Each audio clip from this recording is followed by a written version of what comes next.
Hey, everybody, we're back. 8-minute quick read through of the Bible. Uh, been given a few more comments than usual. Uh, try to stop doing that so much. Last time we stopped right in the middle of some verses, but we're going to keep going. Here we go and start. Verse 3. Why do you look at the speck of sawdust in your brother's eye, but pay no attention to the huge plank in your own eye? How can you say to your brother, let me take the speck out of your eye, when all the time there's a plank in your own eye? Remember, do not judge, or you too will be in the same way you judge others. You will be judged. Verse 5, you hypocrite, first take the plank out of your own eye, and then you will see clearly to remove the speck from your brother's eye. Awesome. Okay. Do not give to dogs what is sacred. Do not throw your pearls to pigs. If you do, they may trample them under their feet, turn and tear you to pieces. Ask and it will be given to you. Seek and you will find. Knock and the door will be open to you. Okay. For everyone who asks receives. The one who seeks finds. The one who knocks, the door will be open. Now remember, though, Jesus did say we could be persecuted for righteousness' sake. Okay. So, which of you, if your son asks for bread, will give him a stone? Everyone who asks receives.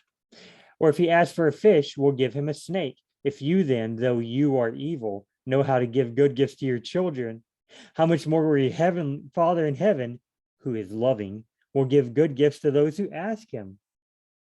So in everything, do to others what you would have them do to you, for this sums up the law and the prophets. Someone asks from you, give them good stuff. God does that for you. Okay, next paragraph. Enter through the narrow gate, for wide is the gate and broad is the road that leads to destruction. Many enter through it, but small is the gate and narrow the road that leads to life, and only a few find it. Seems pretty self-explanatory. Watch out for false prophets. They come to you in sheep's clothing, but inwardly they are ferocious wolves. By their fruit you will recognize them. Do people pick grapes from thorn bushes or figs from thistles? Likewise, every good tree, good prophet, bears good fruit, and a bad tree, a false prophet, bears bad fruit. A good tree cannot bear bad fruit, and a bad tree cannot bear good fruit. Every tree that does not bear good fruit is cut down and thrown into the fire. Thus, by the fruit, you'll recognize them. We keep talking about being thrown into the fire. That must have been a common thing, throwing plants into the fire. Okay, here we go. Not everyone who says to me, Lord, Lord, will enter the kingdom of heaven, but only the one who does the will of my Father who is in heaven. Many will say to me on that day, Lord, Lord, did we not prophesy in your name, and in your name drive out demons, and in your name perform many miracles? Then I, Jesus, will tell them plainly, I never knew you. Away from me, you evildoers. Okay, that tells us Jesus is somebody important right there. People are gonna be like, we knew you, Jesus. He's gonna be like, I don't know you, go away. In quote unquote that day, the final day, the day of judgment, something like that, I guess. I don't know. Wise and bullfield. Okay. Therefore, everyone who hears these words of mine, all the words he just spoke before this, and puts them into practice is like a man who built his house on the rock.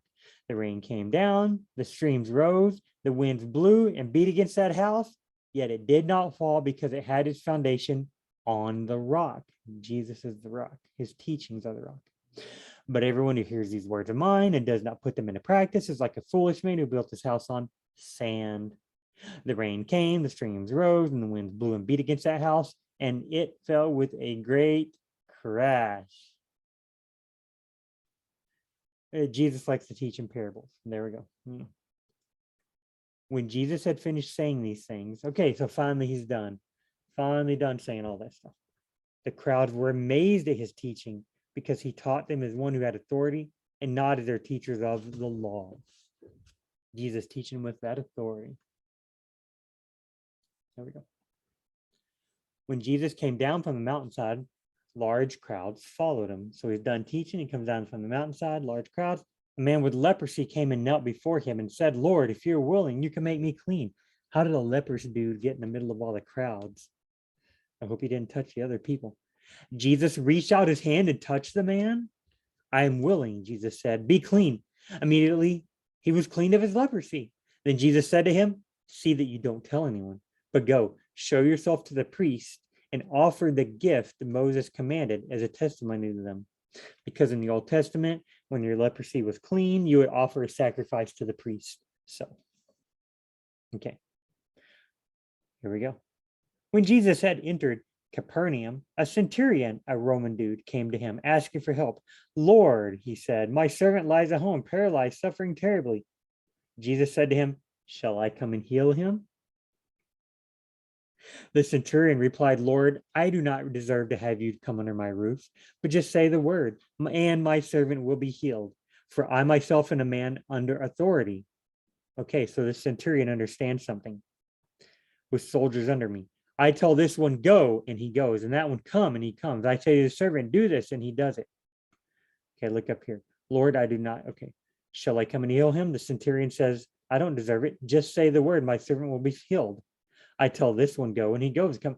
This man understands authority. He knows Jesus has authority.